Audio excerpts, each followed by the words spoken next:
Hey guys, tonight we begin with the remarkable lives and incredible resilience of medieval peasants, the everyday heroes who, despite the odds, managed to survive some of the coldest and most brutal nights in history. From makeshift insulation tricks to communal sleeping strategies, their story is one of grit, ingenuity, and determination. So before you get comfortable, take a moment to like the video and subscribe, but only if you genuinely enjoy what I do here. And let me know in the comments where you're tuning in from and what time it is for you. It's always fascinating to see who's joining us from around the world. Now, dim the lights, maybe turn on a fan for that soft background hum, and let's ease into tonight's journey together. When you think of medieval life, you might imagine jousting knights, grand feasts, and merry fairs. But for the average peasant, winter was less about merriment and more about, how do we not die tonight? It wasn't just a season. It was a test of endurance that came around every year, like an especially cruel teacher who didn't believe in second chances. Picture this. You're living in a tiny mud and stick hut, with walls so thin you could probably hear a bird sneeze from outside. No insulation, no windows, unless you count a small hole stuffed with animal skin. And definitely no thermostat wars with your siblings. The inside temperature of your home was usually just a polite couple of degrees above whatever the weather was doing outside. If it was freezing outdoors, it was politely slightly less freezing inside. Congratulations. Nights were the worst. Darkness swallowed everything. The wind howled like an angry ghost, and the fire in the hearth sputtered pathetically, doing its best but mostly just roasting the toes of whoever was sitting closest. If you were on the other side of the room, sorry, you might as well have been camping outside, with worse snacks. Clothing wasn't much help either. Peasants didn't own fancy fur coats or goose-down blankets. You had a couple of rough-spun wool tunics, maybe a cloak that smelled suspiciously of goat, and a hope that layering them would turn you into some kind of human onion. Spoiler, it didn't really work, and forget about snuggling under soft quilts. Beds were often nothing more than sacks stuffed with hay or straw, maybe with a few old rushes thrown in for good measure, and bonus, some fleas for extra company. Luxury, thy name is medieval peasant life. The cold wasn't just uncomfortable, it was dangerous. Frostbite, hypothermia, and general freezing to death were constant risks, especially for young children and the elderly. Every morning that you woke up still breathing was considered a minor miracle, and honestly, worth celebrating. Maybe with a slightly less frozen turnip for breakfast. So yes, surviving a medieval winter wasn't about comfort. It was about gritting your teeth, piling on every piece of cloth you owned, huddling with your livestock, and praying you didn't wake up with icicles hanging off your eyebrows. And the real adventure? It was just beginning. If you think your apartment is drafty because the window doesn't close properly, medieval peasants would like a word. Their homes weren't just drafty, they were basically very enthusiastic wind tunnels with a roof. Most peasant houses were what historians politely call wattle and daub construction. Translation: sticks crisscrossed like a giant basket, smeared with a charming mixture of mud, straw, and animal dung. Yes, dung. They weren't trying to be gross. Dung was a cheap, sticky insulator. Plus, it was always readily available, shall we say. These walls, no matter how lovingly smeared, didn't stand much chance against a proper winter storm. The cold wind found every crack, every gap, and gleefully danced its way into the one-room homes, swirling around and making sure you never got too comfortable. Privacy? Absolutely not. Warmth? Not really. Character building? Definitely. And then there were the roofs. Thatched roofs looked picturesque, sure, but after a few months of rain and snow, they sagged, leaked, and occasionally let in the local wildlife. Nothing says pleasant evening like a squirrel dropping onto your dinner. Windows, if they existed at all, were laughably tiny and usually covered with thin animal hides or wooden shutters. Glass was so expensive that even the lord of the manor probably couldn't afford more than a single tiny pane. And peasants. They were just happy if the wind didn't rip the cowhide right off the wall mid-blizzard. To make matters worse, floors were often just compacted dirt. When it rained or snowed heavily, mud seeped up through the ground, so technically you could say they had indoor water features. Not that they appreciated it. In winter, every step inside your own home could feel like trudging across a frozen marsh. Cold from below, cold from above, cold from inside. It was a three-dimensional assault on your body heat. But medieval peasants weren't the type to whine. They packed gaps with moss, jammed old rags into the worst drafts, and huddled close to each other. Human insulation at its finest. Creativity, stubbornness, and a bit of sheep grease rubbed into the walls were often the only things standing between them and becoming medieval popsicles. Because if your house was falling apart, and your best protection against the elements involved mud and goat hair, well, at least you could laugh about it. Sort of. If your teeth weren't chattering too hard.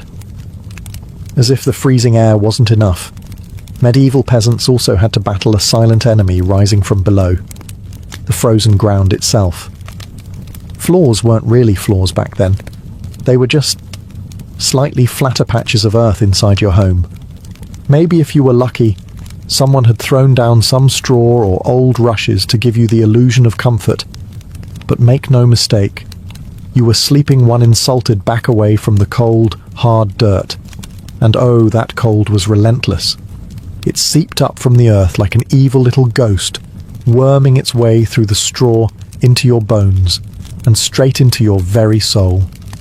If you dropped anything onto the floor during a winter night, congratulations, it was now part of the permafrost.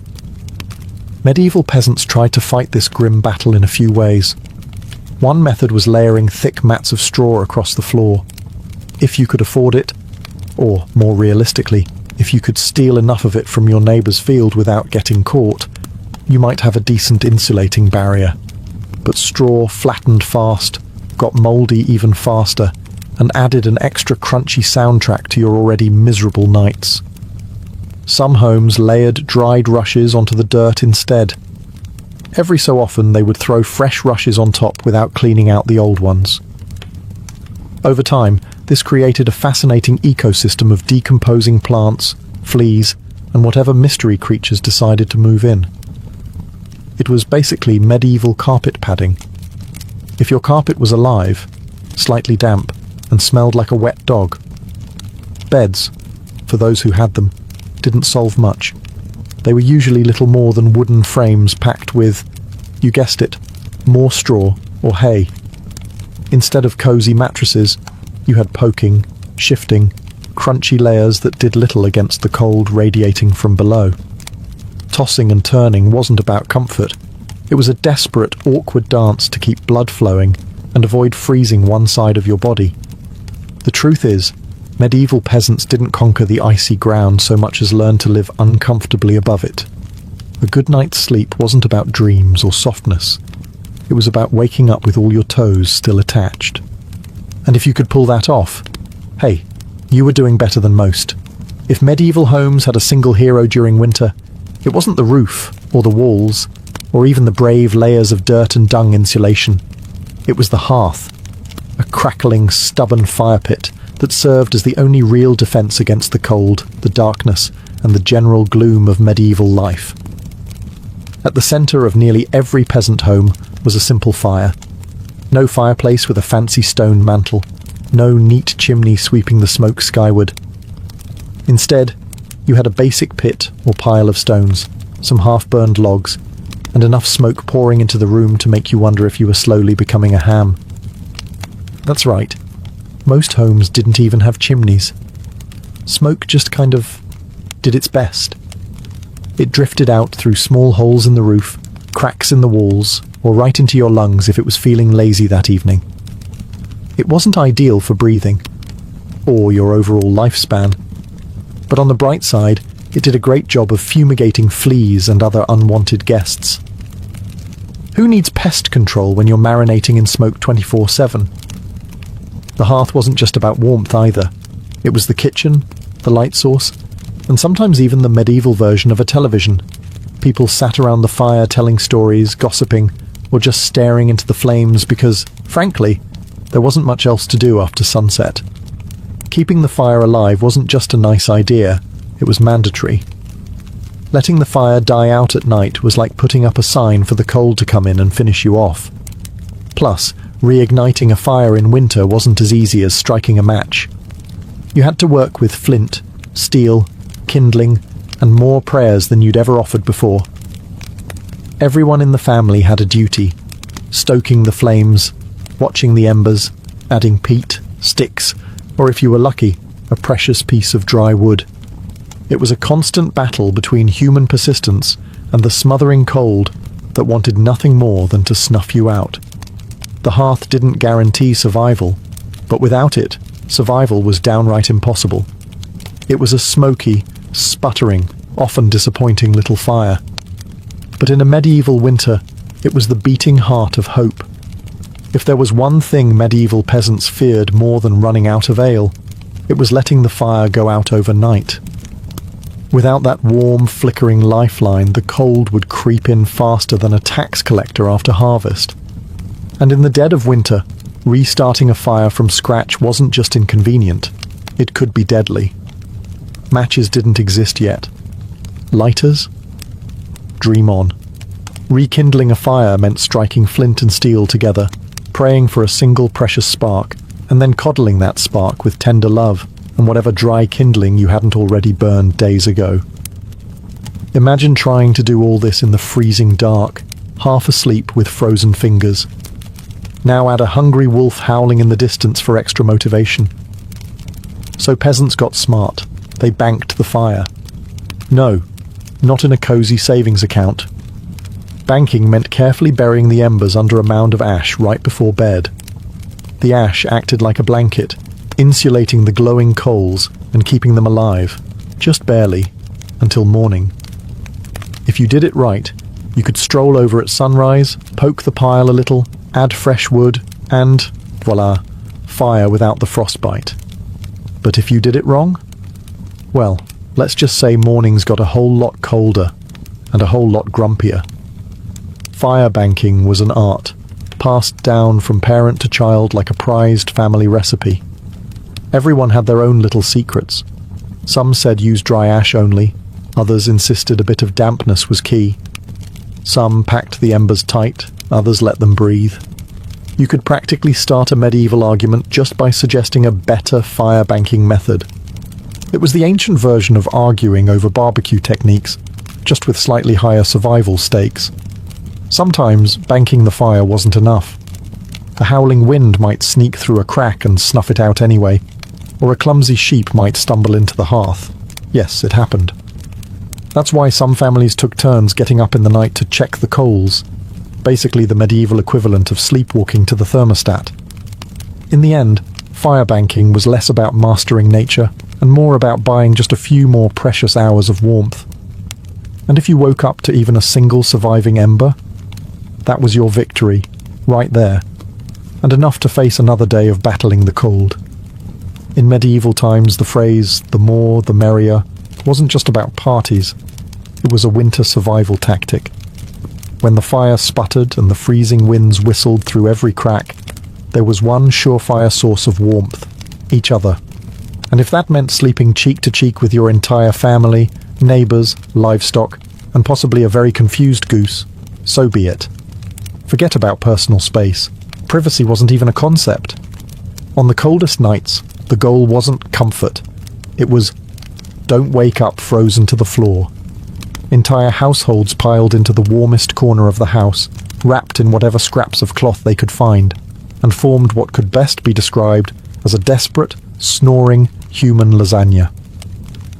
Younger kids squeezed in between parents, grandparents snuggled under the outer layers, and if Cousin Ethel showed up unexpectedly, well, there was always room for one more. If you were lucky, you got to sleep in the middle, where body heat radiated from all sides. If you were unlucky, you were on the edge, the medieval equivalent of sleeping next to the door of a meat locker. And woe to the person who moved too much during the night.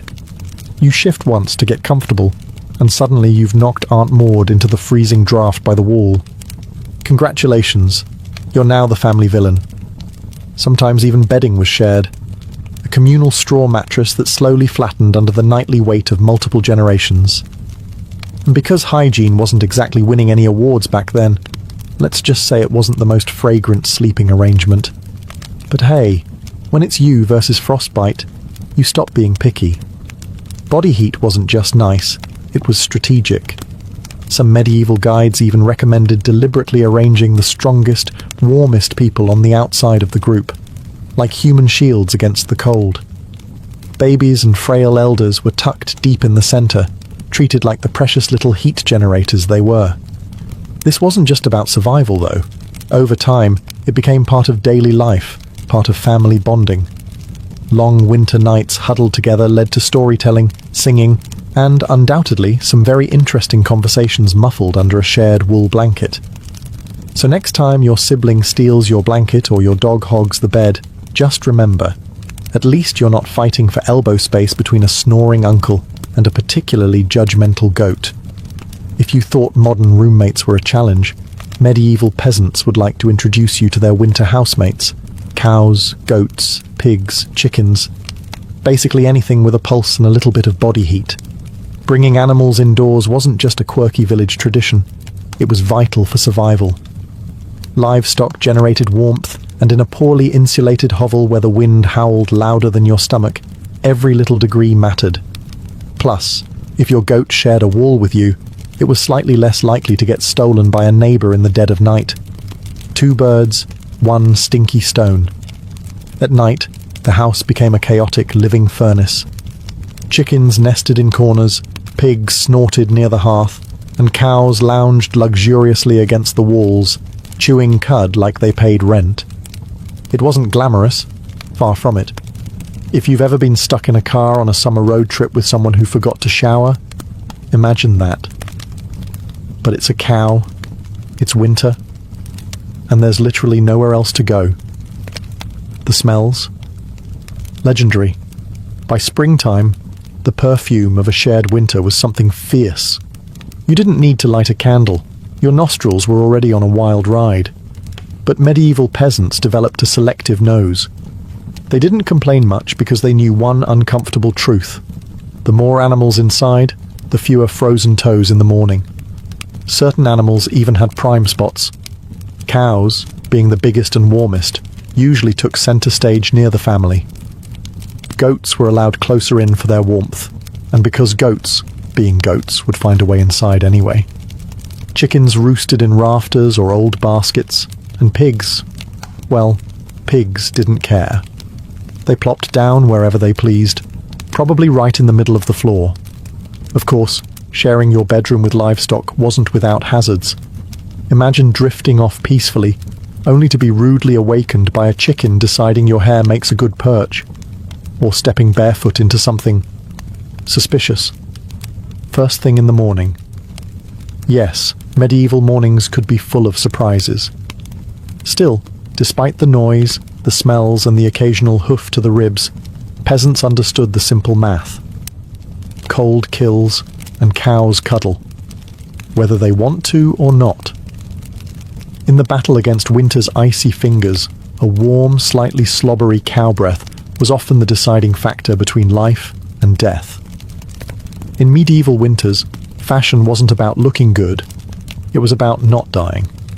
Peasants weren't flipping through the latest trends, they were layering up like they were preparing for battle against the Grim Reaper himself.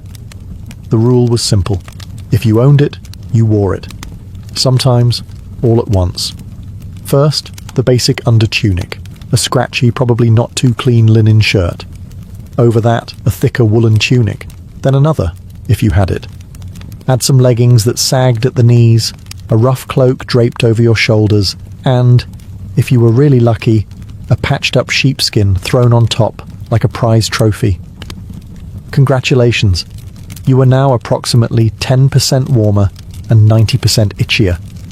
Boots were a luxury. Many peasants wrapped their feet in layers of cloth or old rags and stuffed them into wooden clogs. If the cold still bit through, well, you just added another rag and hoped you didn't lose a toe. And forget about washing all these layers. Washing your clothes in the middle of winter meant dragging them to a frozen stream, smashing through the ice, and then waiting 2 days for your only shirt to dry. If it didn't just freeze into a tragic shirt cycle. Most peasants wisely decided that smelling like a mix of smoke, sweat, and sheep was a small price to pay for not freezing solid. Interestingly, the dirt and grease buildup had a bonus feature: insulation.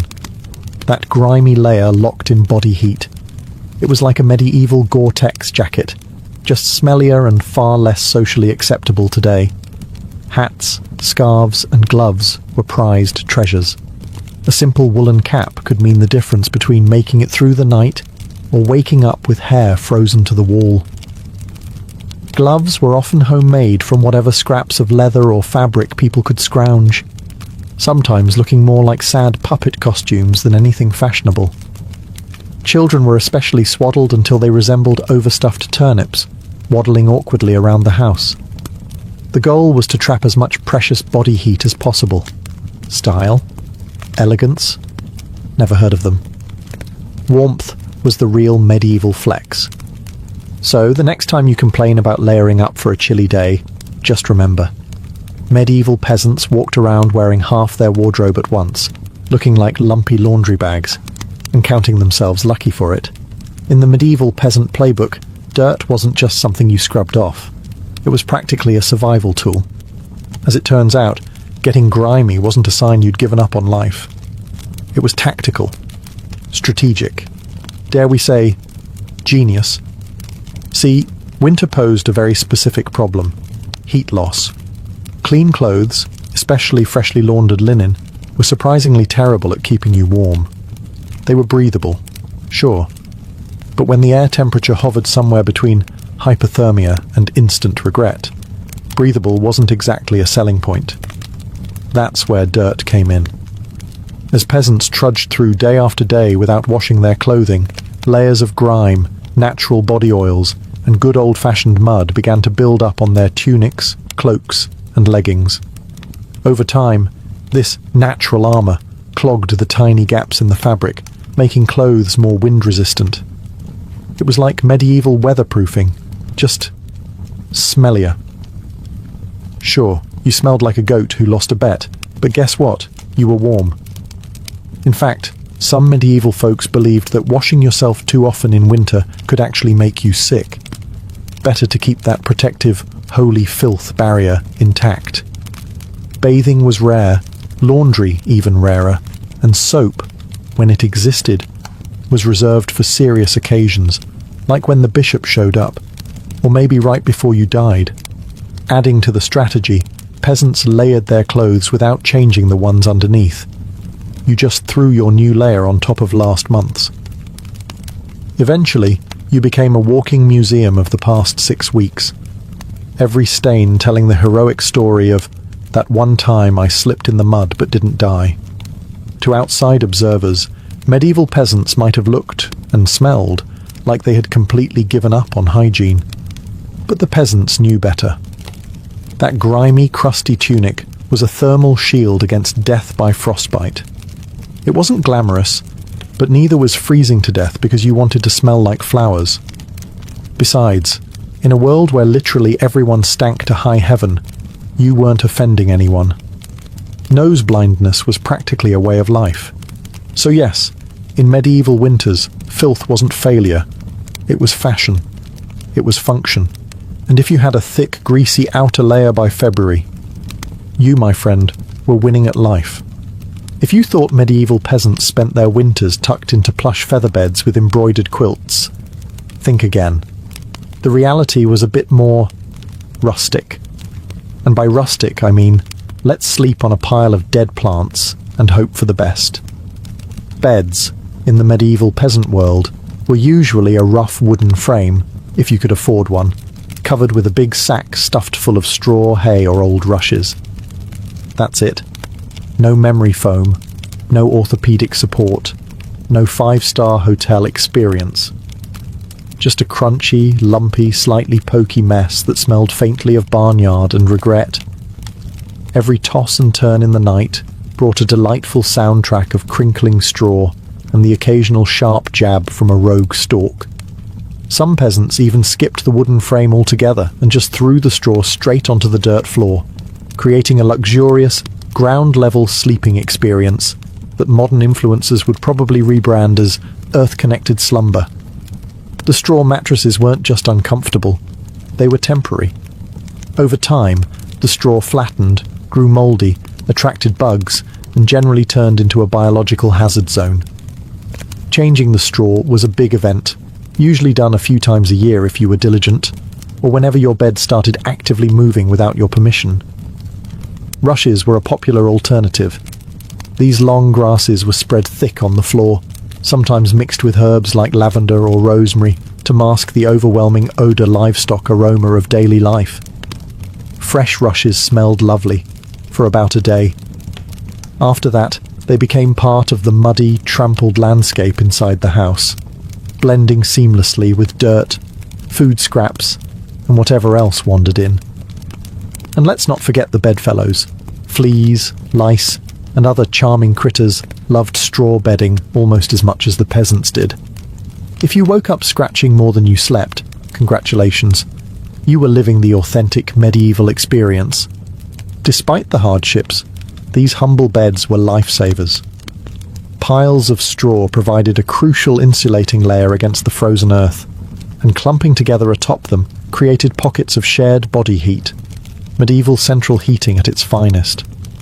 So, next time you sink into your soft, supportive mattress, just remember, somewhere out there, a medieval peasant is looking down at you from history, grinning through a mouthful of missing teeth and saying, "Must be nice." When you live in a house made of sticks, mud, and optimism, you quickly learn that winter breezes aren't just a nuisance, they're personal attacks. Medieval peasants didn't just fight the cold from the outside, they fought it from inside their own homes, armed with nothing but whatever they could cram into the cracks. And trust me, there were a lot of cracks. Walls warped, mud crumbled, thatch sagged. The cold seemed to find new places to sneak in every night, like a mischievous poltergeist with a grudge. Sealing up the house became an art form. Peasants stuffed gaps with moss, straw, scraps of old cloth, bundles of dry grass, and sometimes even animal hair. If it was soft, squishy, or vaguely insulating, it was jammed into a hole somewhere. Some particularly determined souls daubed extra layers of mud and dung over the outside of their walls as an annual winter project. Imagine standing there in freezing weather, slapping cold manure onto your own house while muttering, "This is fine, this is luxury." Because in a way, it was. Roof leaks were another battlefield. Thatch, while cheap and plentiful, wasn't exactly waterproof, especially after a few seasons of rain and snow. Peasants would plug holes in the roof with spare bits of cloth, bundles of reeds, or, in moments of true desperation, chunks of turf stolen from the nearest field. Every home eventually started to look like a slightly sad patchwork quilt made by someone who gave up halfway through. Doors? Windows? If you had them, you were lucky. But even then, they were little more than wood planks hung by iron nails and sheer stubbornness. Window holes were often covered with animal hides or thick cloth soaked in animal fat to block out the worst drafts, and add a bonus aroma of mystery meat to the living space. Every night was a battle between human ingenuity and the relentless, sneaky cold. One minute you were warm, the next minute a sudden gust would find the one spot you missed, slapping you awake like a frosty hand of doom. Yet somehow, through cleverness, stubbornness, and a refusal to accept slightly frozen as a permanent state of being, medieval peasants patched, stuffed, and muddled their way through the worst winters nature could throw at them, one muddy handful at a time. When the cold bites hard enough to keep you awake at night, medieval peasants had a solution. Don't even try to pretend everyone's sleeping at once. Instead, they developed a survival strategy that today would make any military commander proud: sleeping in shifts. It wasn't some grand organized system with whistles and roll calls. It was far simpler and much more desperate. Half the household stayed awake, tending to the fire and patching up stray drafts, while the other half curled up under threadbare blankets and hay, trying to catch a few precious hours of half-frozen sleep. The fire needed constant attention. Left alone, it would die down, and restarting it, remember, was about as easy as getting a stubborn donkey to dance. So someone had to be on ember patrol, and since no one wanted to get up once they were finally warm-ish, families rotated shifts. You dozed for a few hours, got elbowed awake, then stumbled over to the hearth to poke, prod and curse the fire back to life, while trying not to step on a goat. The rotation wasn't glamorous. There were no night vision goggles, no late-night snacks, and certainly no 5 more minutes snooze buttons. Just stiff joints, heavy eyelids, and a growing resentment toward whoever snored loudest during your shift. Children old enough to hold a stick were pressed into service, learning early that in winter, everyone pulled their weight, or froze trying. Grandparents sometimes stayed by the fire longer, both because of their experience and, frankly, because arthritis made lying down and getting up again a monumental event. And when it was your turn to sleep, good luck. With people moving about, animals rustling, wind battering the walls, and the occasional sharp nudge from a sibling who, accidentally, rolled over too hard, getting quality rest was a miracle. Yet despite the exhaustion, the system worked. Sleeping in shifts meant that there was always a set of eyes, and cold, begrudging hands, ready to keep the hearth alive. The embers survived, and by extension, so did the family. So next time you grumble about waking up to adjust the thermostat or let the cat out, spare a thought for the medieval peasant, squinting into a smoking fire at 3 a.m, wondering if toes were really that important after all. You know it's cold when you have to think about how you breathe just to stay alive. Medieval peasants didn't just battle the freezing air with cloaks, fires, and creative sleeping arrangements. They even adjusted the way they inhaled and exhaled to survive the night. The problem was simple. Deep, open-mouthed breathing pulled icy air straight into your lungs. In a world where pneumonia could kill you faster than you could say, "Hail Mary," that was a risk nobody wanted to take. So peasants learned the art of what you might call survival breathing. Instead of sucking in huge gulps of air like they'd just run a marathon, they kept their breathing shallow, slow, and, most importantly, through the nose. The idea was to gently warm the incoming air a bit before it hit their lungs. It wasn't perfect, but it was better than coughing yourself into the grave by February. If you accidentally took a big mouthful of cold air, congratulations. You just bought yourself a ticket to a week of hacking up bits of what felt like your soul, with no doctors in sight, and grandma treating you with hot onion tea and firm prayers.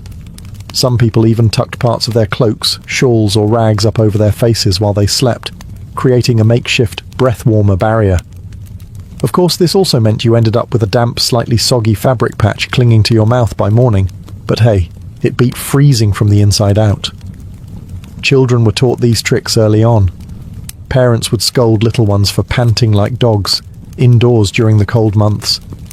And honestly, between strict breathing lessons, itchy wool layers, and sleeping next to an aggressively gassy goat, medieval childhood winters were character building on a whole different level. At night, tucked into straw bedding under piles of cloaks, and next to a gently steaming cow, breathing became an art form. Slow, steady, nose only, and as minimal as humanly possible, like some grim medieval version of a yoga retreat, only with more frostbite and fewer inspirational quotes. In the grand survival playbook, it wasn't the flashiest strategy, but it worked. One shallow breath at a time, peasants endured another night in the long, relentless war against winter. In the endless battle against medieval winter, peasants discovered an unlikely secret weapon: a full stomach. Turns out, one of the best ways to fight off the cold wasn't another scratchy wool cloak. It was stuffing yourself with something hearty and heavy right before bed. Calories meant warmth. The more your body had to digest, the more it heated itself up doing the work. It's basic medieval thermodynamics. Eat a heavy meal, generate internal heat, and maybe, just maybe, survive until morning without turning into a peasant-shaped popsicle. So what did medieval peasants pile onto their plates before a long, freezing night? Think thick stews, heavy with root vegetables like turnips, onions and parsnips. Grains were lifesavers too. Oat porridge, barley gruel, or dense, chewy rye bread. If you were especially lucky, say, after a festival day or a generous slaughter, you might even get a hunk of salted pork or a slice of dried sausage thrown into the pot. This wasn't comfort food in the Instagram sense. No delicate presentation, no artisanal garnishes. It was one enormous, vaguely brown meal, designed to sit in your gut like a friendly brick, slowly burning through the night and keeping you just a little bit warmer. It wasn't just about eating a lot, it was about eating smart. Foods that took longer to digest provided a slow, steady trickle of warmth. Fatty foods were particularly prized, not just for the energy they provided, but because fat burns slower than lean meat. A belly full of stew, bread, and a questionable amount of lard. Peak medieval winter luxury. Parents made sure even the pickiest children ate heartily. Nobody cared if little Thomas didn't like turnips. You ate the turnips, or you shivered through the night thinking about how much you missed the turnips. Harsh but effective parenting. Medieval style. Of course, heavy nighttime eating came with its own hazards. You might be warmer, but you were also risking a night of vivid, bizarre dreams, fueled by a stomach trying desperately to process an entire field's worth of cabbages. Was it worth it? Absolutely. Because in the end, peasants weren't aiming for a Michelin star meal, they were aiming to survive. And if that meant going to bed full, bloated and breathing gently through your nose next to a steaming cow, well, that was just another night in the ongoing quest to see another frosty sunrise. Long before electric blankets and fancy heated mattress pads, medieval peasants had to get creative if they wanted a little extra warmth at bedtime. And that's how the humble haybox and the ever-glamorous heated stone became winter's unsung heroes. Let's start with the haybox. It sounds rustic, and it absolutely was, but the idea was pure genius. Peasants would take a sturdy wooden box, line it thickly with hay, and use it to store food that had been cooked earlier, keeping it warm for hours. Leftover stew, hot porridge, toss it into the hay box, cover it up, and it stayed hot enough for a late-night snack without needing to risk reigniting the fire. Medieval slow cookers, basically. But peasants didn't just stop at food. They realized if hay could trap the heat from a stew pot, it could also trap the heat from something even better. Rocks. Enter the era of the heated stone. Before heading to bed, someone, probably whichever unlucky child lost the family argument, would grab a flat stone and chuck it into the heart of the hearth fire. After roasting it until it was nearly too hot to touch, a fine line between helpful and third-degree burn, they'd fish it out using a stick or some old tongs. The stone, still radiating blissful warmth, would be carefully wrapped in rags, tucked into an old piece of cloth, or jammed into a clay pot, then slipped under the hay in the mattress or down at the foot of the bed. A medieval heating pad, ready to do battle against the frozen earth. Of course, there were risks. If you didn't wrap the stone properly, congratulations. You now had a small, localized house fire. And if you dropped it on your foot, well, let's just say winter injuries weren't always caused by slipping on ice. But when everything went right, that stone provided precious, comforting warmth that could last for hours. It wasn't luxurious, but when you lived in a half-frozen hut, luxury was defined as not waking up with icicles dangling from your nose. In the grand arsenal of medieval winter survival, a hot rock tucked into some hay might not sound glamorous, but for peasants clinging to whatever heat they could find, it was a tiny miracle. In a medieval peasant's home, the hearth wasn't just where you cooked dinner. It was practically a family member. A temperamental, smoky, sometimes uncooperative family member, sure, but still absolutely essential to survival, especially when it came time to sleep. The closer you were to the fire, the better your odds of waking up unfrozen. That meant sleeping arrangements were less about personal preference and more about strategic positioning. Infants, the elderly, and anyone sick or frail got first dibs on prime hearth real estate. Parents, older kids, and sturdier adults fanned out from there like human insulation layers. Being assigned a spot close to the fire wasn't just kindness, it was basic survival math. Babies were fragile heat generators, and elders were precious repositories of family knowledge, and, let's be honest, the best gossip. Protecting them with prime warmth was non-negotiable. But it wasn't all cosy toasting by the flames. Too close, and you risked waking up with your hair singed or your cloak smouldering suspiciously. Too far, and you were basically camping in an icebox. It was a delicate dance. Stay near enough to bask in the fire's glow, but not so near that you had to explain to your neighbour why you now looked like a half-cooked roast. The fire also didn't spread warmth evenly. It mostly roasted the people directly in front of it, while everyone else fought over the narrow cone of heat like cold lizards jostling for a sunbeam. If you were lucky enough to fall asleep facing the fire, you might have one blissfully warm side, and one side frozen so solid you could probably knock on it. Pets and livestock, of course, muscled in too. A dog might wedge itself between you and the fire, tail wagging dangerously close to open flame. Chickens sometimes perched perilously on hearthstones, clucking softly into the night like tiny feathery guardians of warmth. Every crackle of the logs, every shift of glowing embers was a tiny promise. You're still alive, you're still warm, for now. And so peasants drifted into uneasy sleep, lulled by the fire's pops and hisses, each breath forming small clouds in the frigid air beyond the fire's fragile circle. It wasn't perfect, it wasn't comfortable, but it was life, clinging to warmth by a thread of glowing coals. In the medieval world, no one survived winter alone, unless they wanted to become a very stylish frozen statue by January. Survival wasn't just a family affair. It was a village project, a messy, muddy, loud collaboration where everyone's warmth and life depended on everyone else. The peasants knew that in the dead of winter, a strong fire and a pile of hay could only do so much. If your neighbour's house went dark, you noticed. If the smoke from old Tom's hearth suddenly stopped curling into the sky, someone went to check. And not just because Tom owed you a chicken, though that might be part of it, but because community meant survival. Villages had unofficial winter watchers, often the young or the elderly, who couldn't work the fields, but could keep an eye on who was coughing too hard, who hadn't come to barter at the market in a few days, or whose home looked a little too still in the morning frost. These people were the medieval version of neighbourhood patrol, minus the reflective vests, plus a lot more sheep. If a family's fire went out, it was a near emergency.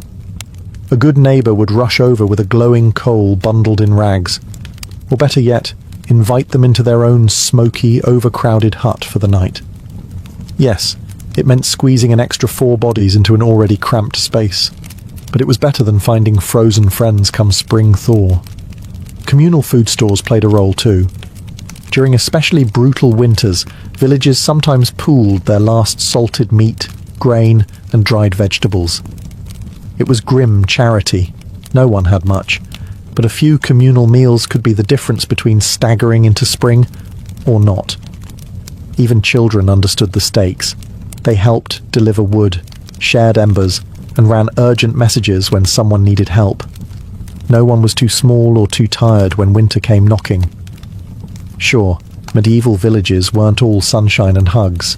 Feuds happened. Disputes over land, goats, or who borrowed whose good cooking pot never really went away. But when the nights grew deadly cold, old grudges were often quietly shelved. After all, a rival was still worth saving, because tomorrow it might be you needing rescue. In the icy heart of winter, the village became one big, stubborn family. Sometimes dysfunctional, often hilarious, always fiercely determined to survive together.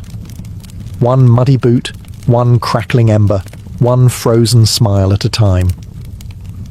When medieval peasants faced the merciless cold of winter, they didn't just pile on cloaks or stoke the fire.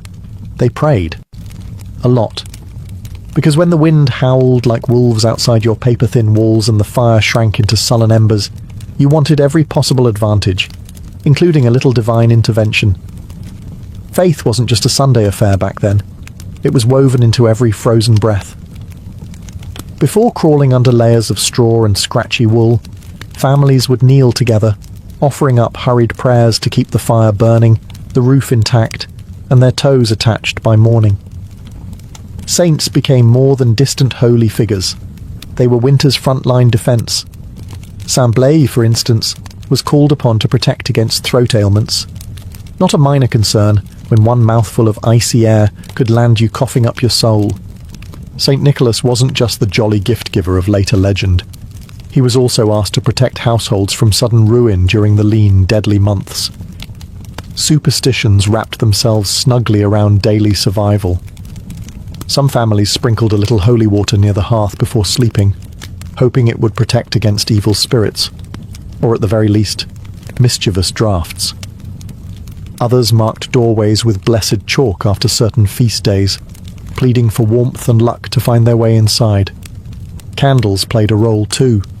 Special vigil candles, often blessed by the local priest or the most pious old woman in the village, were sometimes kept burning throughout the night, a flickering plea against the cold darkness clawing at the walls.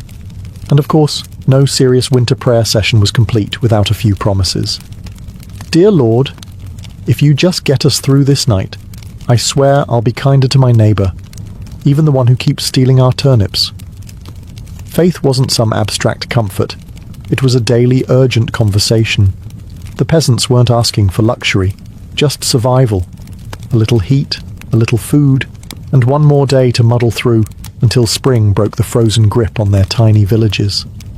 It was simple, raw hope, whispered into the smoky rafters, tangled in breathless prayers and tucked under itchy blankets, that somehow carried them through the endless, merciless nights of winter. For all the ingenuity, prayers and stubbornness medieval peasants threw at winter, the truth was chilling. Sometimes it wasn't enough. And when winter won, it didn't just take a few unlucky souls. It took entire families, whole villages, vanishing them into silence beneath a heavy shroud of snow and ice. Some winters were particularly cruel, like the infamous Great Famine Winter of 1315, when rains destroyed crops, livestock starved, and freezing temperatures turned an already brutal existence into a slow, grinding disaster. People were so desperate that stories whispered of eating shoe leather, bark, and, in the most horrifying cases, each other. Failure to keep the fire alive wasn't just an inconvenience. It was often a death sentence. Without the hearth's meagre warmth, families huddled together for the final time. Neighbours would sometimes stumble across whole households in spring, bodies still locked in one another's frozen embrace, as if trying to share just a little more heat until the very end. Houses themselves could collapse under the weight of heavy snow or battering ice storms. A roof giving way in the middle of a frozen night wasn't just catastrophic. It was often fatal. Dragging yourself through thigh-deep snow to beg shelter from neighbours wasn't a guarantee either, especially if those neighbours were already stretched to the breaking point. Disease loved the cold too. Starvation weakened the body, and cramped, smoky homes turned into breeding grounds for pneumonia, bronchitis, and other deadly infections. A simple cough in December could easily be a funeral by January. And then there was the quiet horror: frostbite. Fingers, toes, even ears blackened and died while still attached to their owners.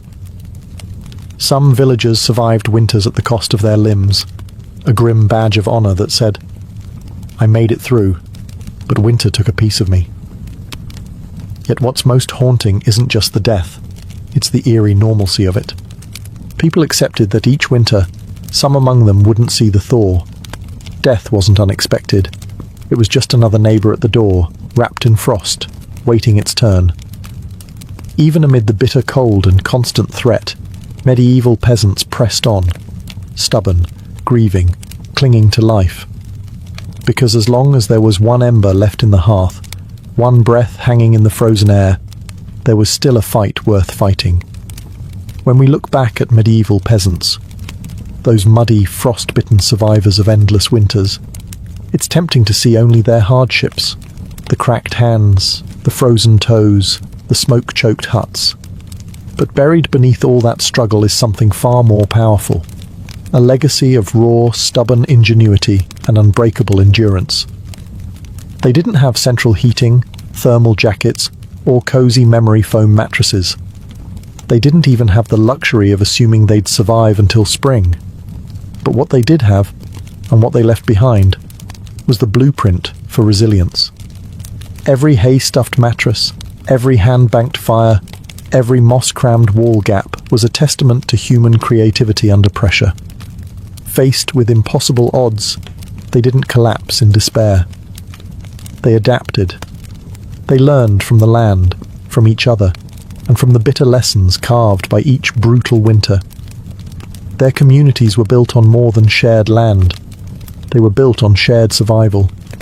They taught each other to watch over the sick, to pool resources when food ran low, to trust that helping a freezing neighbour today meant someone might help you tomorrow. They lived by the understanding that no one beats winter alone. Their faith, too, was a kind of endurance. They wove prayers into their daily lives, not just out of fear, but out of hope. Fragile, stubborn hope that tomorrow might be a little warmer, a little brighter. Hope that after 100 dark nights, spring would come again, and life would find a way to push through the frozen ground. And somehow, it did. Because of their sacrifices, because of their unglamorous victories, surviving one more night, one more storm, future generations thrived. Bit by frozen bit, they pushed humanity forward, enduring winters their ancestors could barely survive, until warmth and comfort became common expectations instead of distant dreams. Their blood, sweat, and ingenuity are stitched invisibly into the lives we live now. Every cozy blanket, every warm house, every lazy winter evening spent sipping tea under soft lights. All of it is the end result of countless medieval peasants refusing to give in to the cold. So the next time the wind howls outside your double-paned window, maybe spare a thought for them. The nameless, fearless ones who turned shivering survival into a living legacy. One ember, one breath, one stubborn heartbeat at a time.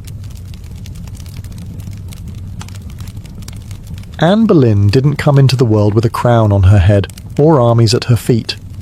Born around 1501, likely at Blickling Hall or Hever Castle, she was the daughter of Thomas Boleyn, an ambitious diplomat, and Elizabeth Howard, a noblewoman with powerful family ties.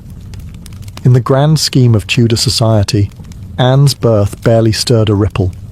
Yet from these modest beginnings, something extraordinary was taking root, a life that would one day tilt the course of English history. From an early age, Anne was set apart not by her wealth, but by her mind. She was clever, spirited, and, by all accounts, magnetic. Recognizing her potential, her family sent her abroad to the continent, where her education truly began. First, she served Margaret of Austria in the glittering court of the Netherlands, an experience few English girls could dream of. There, Anne absorbed the art of diplomacy, refined manners, and the subtle dance of European politics. But it was in France that Anne's brilliance was truly polished. She spent years in the sophisticated courts of Queen Claude and Queen Marguerite of Navarre, learning the language of influence, elegance, flirtation, wit. While other young women perfected their embroidery, Anne mastered conversation, intrigue, and the art of commanding attention without ever seeming to seek it. By the time she returned to England in the early 1520s, Anne was something rare, a woman who could rival the sophistication of continental courtiers while carrying the ambition of a rising English house. She wasn't a classic beauty, even her admirers admitted as much, but she was arresting.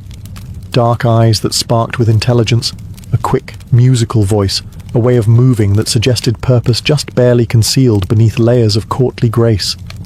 Anne didn't just enter rooms, she changed their gravity. At a time when a woman's fate was often sealed by birth and marriage, Anne refused to drift quietly into obscurity.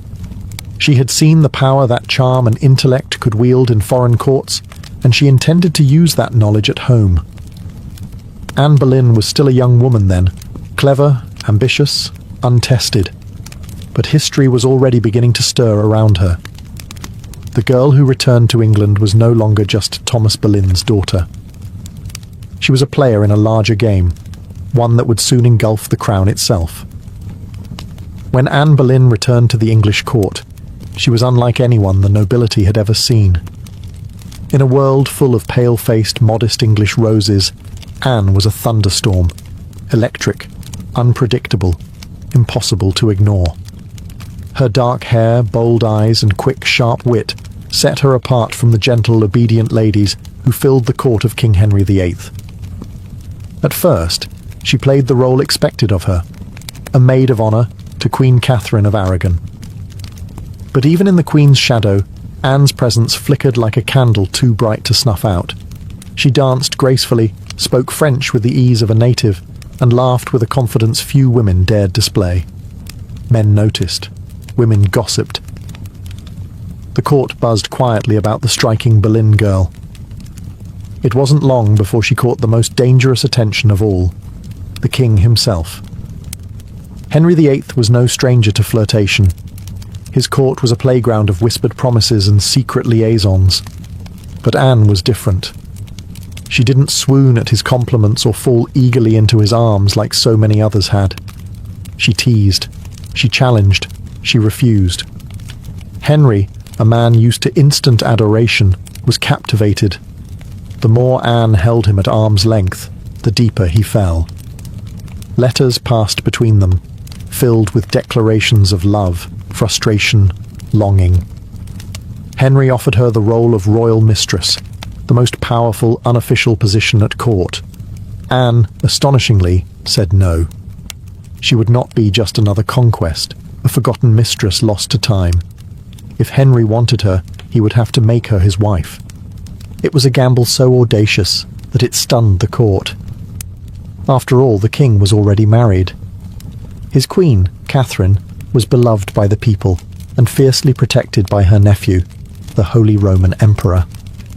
The church itself would have to be defied for Henry to claim Anne. But Anne didn't flinch. She had lived in the courts of Europe, where queens wielded soft power from behind lace fans and painted smiles. She knew ambition was a dangerous game, but it was a game she intended to win. Standing in the candlelit halls of the English court, Anne Boleyn made her choice, not to be merely admired, but to change her destiny, and England's, forever. What began as an intense flirtation between King Henry VIII and Anne Boleyn soon spiraled into a national crisis. Henry wasn't merely besotted, he was obsessed. And in his obsession, he was willing to tear apart everything England had known for centuries. The king's desire to marry Anne hit a small snag, namely, he was already married to Queen Catherine of Aragon. Catherine, dignified and resilient, refused to quietly step aside. She had been Henry's faithful wife for 2 decades, and in the eyes of God and the English people, she was the rightful queen. Divorce wasn't just scandalous, it was almost unthinkable. But Henry was determined. He convinced himself, and tried to convince everyone else, that his marriage to Catherine was cursed because she had once been married to his brother, Arthur. Never mind that the Pope had granted special permission for their union years ago. Henry now insisted that his soul was damned unless he annulled the marriage. Anne, for her part, knew better than to appear too eager. She kept herself just out of reach, alternately encouraging Henry's hopes and maintaining her distance. Every glance, every word was measured. She wasn't merely aiming for marriage, she was positioning herself to become Queen of England. The court erupted into whispers and factions. Some noble families eagerly courted Anne's favour, seeing the winds of power shifting. Others clung fiercely to Queen Catherine, horrified at the idea of Anne replacing her. Diplomats wrote desperate letters back to Rome. Foreign monarchs threatened retaliation. Henry's own advisers shifted uneasily, sensing the ground trembling beneath their feet. As months turned into years, Henry's frustration grew. He bombarded the Pope with petitions, maneuvered his lawyers into finding loopholes, and slowly began to realize that the church would not bend easily. Catherine had powerful allies, including her nephew, Emperor Charles V, the most powerful man in Europe. Still, Henry pressed on, defying advice, tradition, and increasingly, the law itself. His courtship with Anne had become something far greater than personal desire. It was now a challenge to the very structure of England's political and religious life. Anne wasn't just capturing a king's heart. She was dragging an entire kingdom into uncharted waters. A dangerous game had begun, and there could be no turning back. After nearly 7 agonizing years of maneuvering, scandal, and diplomatic chaos, Anne Boleyn's gamble paid off. In January 1533, she secretly married Henry VIII, a bold move, given that he was still, technically, married to Catherine of Aragon in the eyes of the Pope and much of Europe. By June, Anne was crowned Queen of England in a lavish ceremony at Westminster Abbey. It should have been the crowning moment of her life, but the atmosphere was far from universally joyful. The people of London watched with wary eyes. Some cheered, others muttered prayers for Queen Catherine. Many wondered if this new queen, with her French manners and daring spirit, was a blessing or a curse. Anne entered her queenship not as a beloved figure, but as a storm. Unlike Catherine, who embodied traditional English values of humility and piety, Anne was dazzling, provocative, and politically savvy. She wore bold colours, commanded the court with sharp intelligence, and made powerful enemies with breathtaking speed. Her position, while seemingly secure, was also terrifyingly precarious. Everything rested on one thing: providing Henry with a male heir. Anne knew this as keenly as anyone. She was not merely Henry's lover anymore, she was the hope of a dynasty. Early in her pregnancy, Anne and Henry were elated, certain the child would be a boy. But in September 1533, Anne gave birth to a daughter, Elizabeth. To Anne's credit, she masked her crushing disappointment with grace, insisting the next child would surely be a son. Henry, however, was less composed. His eyes, once full of adoration, now flickered with doubt. Still, for a time, Anne's star burned brightly. She reshaped the English court in her image, elevating her family to unprecedented heights and becoming the first queen in English history crowned with the sacred oil usually reserved for kings. Her influence was vast. Foreign ambassadors sought her favour. Courtiers reshuffled alliances to be in her good graces. The once obedient Henry began moving England officially away from Rome, creating the Church of England with himself at its head, all so that Anne's crown could not be questioned. Yet even in her triumph, dark clouds gathered. Friends whispered behind their hands. Rivals circled, waiting. And Henry, fickle and restless, was already beginning to look beyond the brilliant woman who had rewritten the kingdom for him. Anne had won the throne, but keeping it would demand more than charm, ambition, or even love.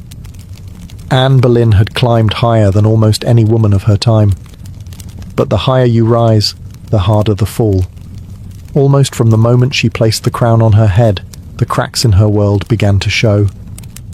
At the heart of Anne's struggles was the pressure to produce a male heir.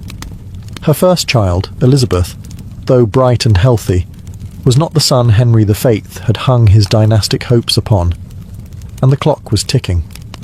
Anne suffered multiple pregnancies in quick succession, but heartbreak followed. Miscarriages that left her physically weakened and emotionally battered. Each lost child chipped away at the foundation she had built. Henry, once passionately devoted, began to pull away, his disappointment carving rifts between them. Anne, never one to suffer in silence, argued, demanded, fought to keep her place. But Henry, a man who prized obedience as much as beauty, grew tired of her sharpness, her defiance, the very fire that had once drawn him in. Outside the royal chambers, enemies were gathering like wolves. Many nobles who had tolerated Anne's rise with gritted teeth now openly schemed for her downfall. Catherine of Aragon's supporters never forgave Anne for what they saw as theft and sacrilege. Even commoners whispered against her, calling her the Great Whore, blaming her for the schism with Rome and the heavy-handed changes that followed. And then came Jane Seymour. Quiet, demure, everything Anne was not. Jane captured Henry's wandering attention just as Anne's influence began to wane. Where Anne had dazzled him with brilliance and challenge, Jane offered soothing compliance. It was a dangerous shift, and Anne, perceptive as ever, saw it happening. She tried to reclaim her position, lavishing attention on Henry, promising more sons, begging for patience. But the king, ever fickle, had already begun imagining life without the woman for whom he had once torn a kingdom apart. Anne's political enemies, including Thomas Cromwell, once her ally, sensed the changing tide. They began laying the groundwork for a campaign of destruction, quietly gathering accusations, rumours, and witnesses. The woman who had played the dangerous game of ambition so masterfully was now losing ground. Anne had won her crown through cunning and courage. But in the brutal, shifting world of Henry's court, past victories meant little. Only fresh success mattered, and Anne's enemies were sharpening their knives. The queen who had shattered a kingdom would soon see how quickly a kingdom could shatter her. Anne Boleyn's enemies didn't attack her with armies or swords. They came with whispers, secrets, and carefully sharpened lies. In the back rooms of court, betrayal was brewing. Silent, patient, deadly. Thomas Cromwell, once Anne's greatest ally in the English Reformation, had turned against her. Their alliance had been built on mutual ambition, but now their interests clashed. Anne wanted reforms to help the poor and limit the power of greedy nobles. Cromwell wanted stability, favour with Henry, and no interference. Anne's boldness had made her dangerous. And in Henry's fickle heart, love had curdled into irritation, suspicion, and cold detachment. Anne had few true friends left. Even her charm, once her greatest weapon, now grated against the court's hunger for a gentler, more pliable queen. And Jane Seymour, quiet and calculating, waited just out of sight, the perfect contrast to Anne's fading fire. It was Cromwell who moved first. Knowing Henry was restless, knowing that the king wanted an exit but lacked a convenient excuse, Cromwell offered a solution. What if Anne could be removed, not by divorce, which would humiliate Henry, but by disgrace? The accusations were wild, monstrous even. Adultery, incest, conspiracy against the king. Anne, the proud, brilliant queen, painted as a betrayer, a temptress, a threat to the very crown she once redefined. Cromwell carefully gathered evidence, coaxing confessions under torture, twisting courtly flirtations into damning testimony. Several men, including Anne's own brother, George Boleyn, were arrested. The charges made little sense. They were riddled with contradictions and impossibilities. But in Henry's court, truth was whatever the king needed it to be. Anne, sensing the tightening noose, fought desperately. She appealed to Henry's memory, to the love they had once shared. But it was no use. The man who had once torn England apart for her now refused to meet her eyes. In May 1536, Anne was arrested and taken to the Tower of London. As the great gate slammed shut behind her, she knew the truth. She was no longer a queen. She was a prisoner, a pawn trapped in the brutal game she had once played so masterfully. Betrayal had sealed her fate. And now, alone in the tower, Anne Boleyn waited for the final move. Anne Boleyn stood in the great hall of the Tower of London, facing a tribunal of nobles, many of whom owed their very titles and fortunes to her rise. Now, they sat in judgment, cold and watchful, prepared to erase the woman who had once changed the destiny of England. The charges against her were shocking. Adultery with multiple men, including her own brother, George Boleyn. High treason. Conspiracy against the king. In another world, such accusations against a queen would have been unthinkable. But here, now, they were simply theatre. A grim performance designed to give Henry VIII exactly what he wanted. Anne's downfall wrapped in a thin veil of legality. Anne defended herself with the same fire that had once won Henry's heart. She denied every accusation with intelligence, precision, and an unwavering composure that astonished even her enemies. She reminded them that she had been crowned with sacred oil, chosen by God, and anointed as Queen of England. She reminded them of her loyalty, her sacrifices, her love. But it was all for nothing. The verdict had been decided long before Anne set foot in the courtroom. The trial was a spectacle for the court and for the people, a public unmaking of a once unbreakable woman. Witness after witness, many coerced or bribed, spoke damning words. Dates and places contradicted each other. Evidence was flimsy when it existed at all. But the truth was irrelevant now. Anne was found guilty. Her brother George and the other men accused with her were sentenced to death as well. Anne would be executed by beheading, a merciful sentence compared to the usual traitor's death of hanging, drawing, and quartering. When the verdict was read, Anne did not break. She stood tall, her face pale but her spirit fiercely intact. In those final moments before being led back to her cell, she spoke clearly, declaring that she was prepared to die, and prayed that God would have mercy on her soul. As the heavy doors of the hall closed behind her, the court exhaled in relief. The storm Anne had been, brilliant, dangerous, unforgettable, was nearly over. But even then, they did not understand. They were not erasing Anne Boleyn. They were immortalizing her, in betrayal, in tragedy, and in legend. After her trial, Anne Boleyn was returned to the Tower of London, not as the triumphant queen who had once commanded England, but as a condemned prisoner awaiting death. Yet even facing the end, Anne refused to crumble. In the cold, echoing halls of the tower, Anne prepared herself. She spent hours in prayer, kneeling on the hard stone floors, her hands clasped tightly, her voice steady. She confessed to no crimes because she believed she had committed none. She was not afraid to die, she said, but she prayed that her death would bring peace to the kingdom, and perhaps mercy to her little daughter, Elizabeth. Her ladies-in-waiting, those few who had stayed loyal, wept in private. Anne comforted them instead of the other way around. She joked bitterly at times, that she would be remembered as a queen who had lost her head. In her dark humour was the stubborn spark that had made her unforgettable. Henry VIII, meanwhile, showed no sign of mercy. He had already turned his attention to Jane Seymour. Even before Anne's execution date was finalised, Henry was arranging his next marriage. For Anne, this final betrayal, from the man who had once torn down a kingdom for her, must have been the deepest cut.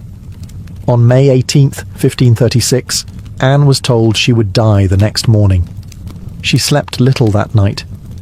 Instead, she spent her final hours in prayer, asking God for forgiveness for all who had wronged her, and perhaps for herself, for the ambition and pride that had led her here. Henry, with a flicker of royal kindness, had arranged for a French swordsman to carry out the execution, faster, cleaner, less brutal than an axe. It was a small mercy, bought perhaps more for the king's conscience than for Anne's comfort. At dawn, Anne dressed carefully for her final moment. A dark grey gown of damask trimmed with fur, a crimson kirtle beneath, colours of dignity, of sacrifice. She pinned up her dark hair and tucked it beneath a simple cap, ready to face the blade with grace. As the tower's cold morning mist curled around the courtyard stones, Anne Boleyn, queen, mother, survivor, fighter, stepped forward. There would be no tears, no pleas, only a final act of courage in the face of history's judgment. Her end was near. But her story was just beginning. On the morning of May 19, 1536, Anne Boleyn ascended the scaffold built within the Tower of London's walls. A small crowd gathered, courtiers, guards, a few witnesses, all wrapped in silence, as if even the stone walls held their breath. Anne stood tall, her grey gown fluttering slightly in the cold morning breeze.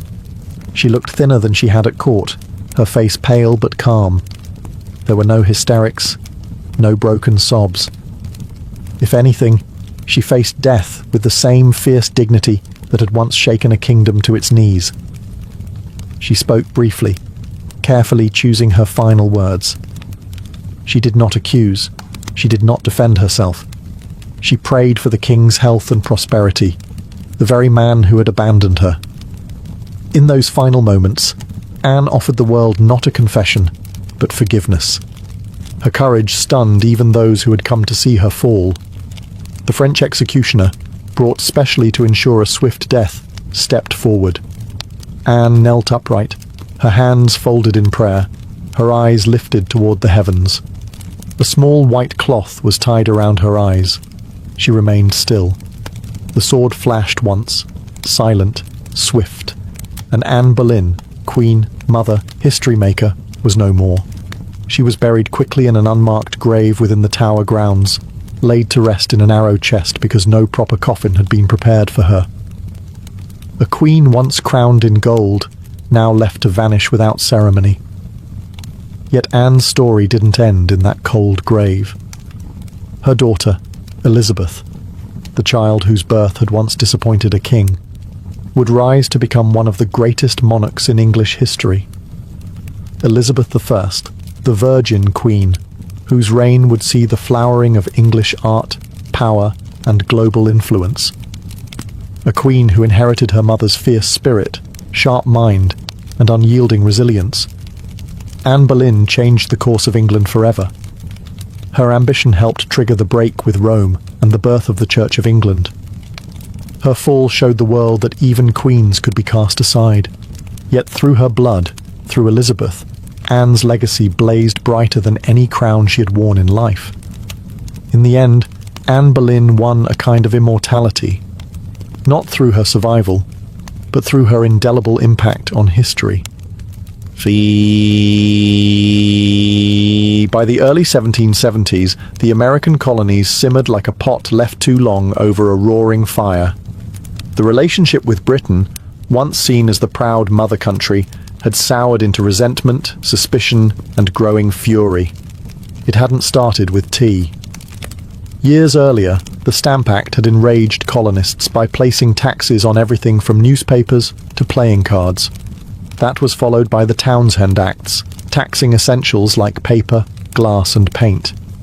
Each new law, passed thousands of miles away by a parliament in which the colonists had no representation, was like another spark landing in dry brush. At first, the anger showed itself in polite petitions and fiery pamphlets. Colonial assemblies drafted formal protests. Merchants organized boycotts. Writers like Samuel Adams and John Dickinson filled newspapers with passionate arguments about liberty and rights. But as time wore on, frustration deepened into something darker. A slow realization that Britain wasn't listening. Worse, Britain didn't care. Many colonists clung to the hope that if they just made enough noise, if they just reasoned hard enough, Parliament would repeal the taxes. And sometimes they did. The Stamp Act was famously repealed after loud colonial protest.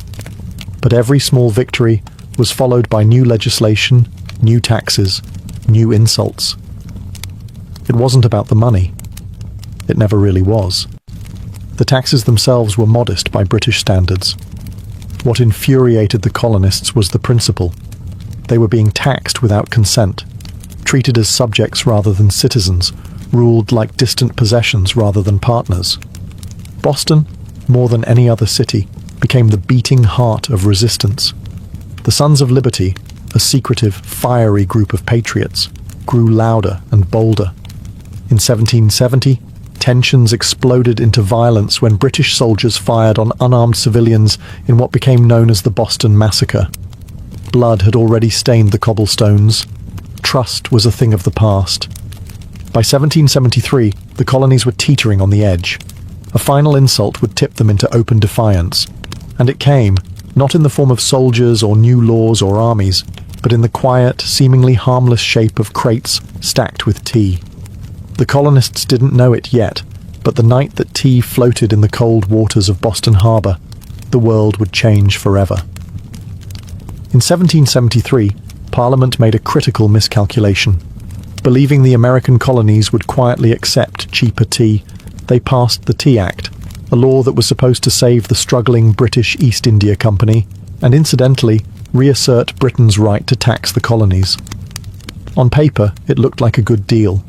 The Tea Act allowed the company to sell tea directly to the colonies, cutting out the middlemen, slashing prices, and offering a luxury product at a bargain. A few pennies cheaper. What could possibly go wrong? Everything. Because the problem wasn't the price of tea, it was the principle behind it. The Tea Act left the hated tax on tea firmly in place. Accepting the tea, even at a discount, would mean acknowledging Parliament's right to tax the colonies without their consent. To many Americans, that was unthinkable, a surrender of the liberties they had fought to protect for more than a decade. The news of the Tea Act spread like wildfire through the colonies. Merchants fumed. They saw their livelihoods threatened by a monopoly that would crush local trade. Patriots raged at the hidden message. The Crown still believed it could do whatever it pleased. In Boston, the reaction was especially fierce. Already a city scarred by the Boston Massacre and years of economic hardship, Bostonians recognized the Tea Act for what it was, a trap disguised as a bargain. Refusing the tea became a matter of honor, a litmus test for loyalty to the cause of liberty. Public meetings swelled. Newspaper columns burned with fiery rhetoric. Groups like the Sons of Liberty, led by Samuel Adams and others, organized boycotts, vowing that no East India Company tea would be unloaded, sold, or drunk on American soil. All across the colonies, ships carrying the controversial tea were turned away by local resistance. In ports from New York to Charleston, the message was clear: we will not be bought. But in Boston, fate twisted differently. 3 ships, the Dartmouth, the Eleanor, and the Beaver, arrived, anchored in the harbour, and sat there, refusing to leave. Royal officials insisted the tea be unloaded. The colonists refused. A deadlock grew, taut as a drawn bowstring. The tension was unbearable. A single act would break it, and history would never be the same again. As the British tea ships sat stubbornly anchored in Boston Harbour, the city itself transformed into a powder keg. Every day that passed without resolution tightened the tension. Boston wasn't just resisting, it was preparing for a fight. In taverns, churches, and public squares, angry colonists debated what to do. The Sons of Liberty, led by fiery voices like Samuel Adams, John Hancock, and Paul Revere, moved swiftly to organize resistance. They posted public notices calling on citizens to boycott British tea and held raucous meetings that swelled with farmers, artisans, and merchants alike. Each gathering added fuel to the fire. The Old South Meeting House became the nerve center of the resistance. Thousands crammed into the wooden hall, their breath fogging the air, their voices rising in defiance. Here, resolutions were passed, speeches were made, and tempers boiled. Each vote against the unloading of tea was another hammer blow against British authority. But while the people of Boston stood united, the clock was ticking. British law demanded that imported goods, like tea, be unloaded and the tax paid within 20 days. If the ships remained after the deadline, customs officials would seize the cargo and the tax would be collected by force. The Sons of Liberty understood that once the tax was paid, even under protest, the principle would be lost. It wasn't just about the tea anymore. It was about whether the colonies would accept being treated as subjects without rights, or whether they would stand and fight for their future. Meanwhile, the Royal Governor of Massachusetts, Thomas Hutchinson, dug in his heels.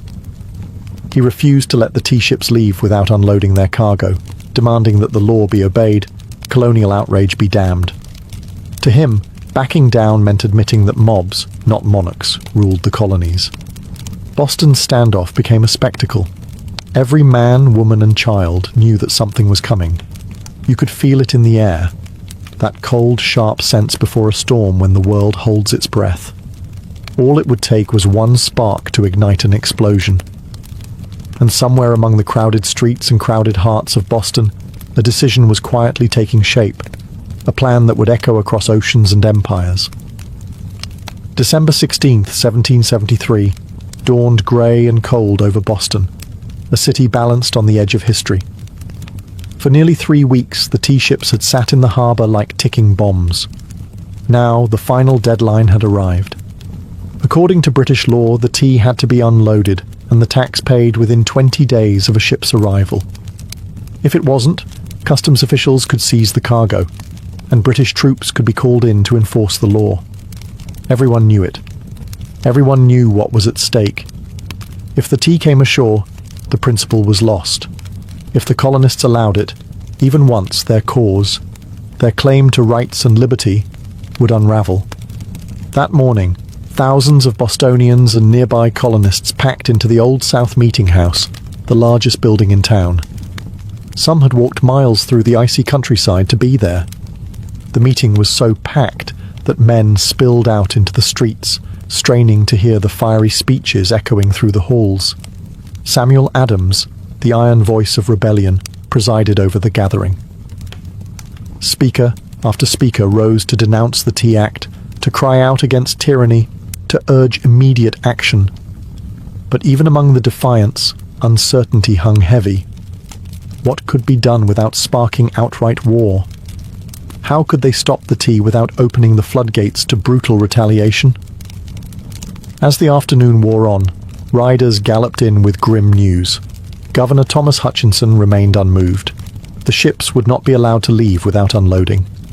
The tea would be seized, the tax collected, the king's law enforced.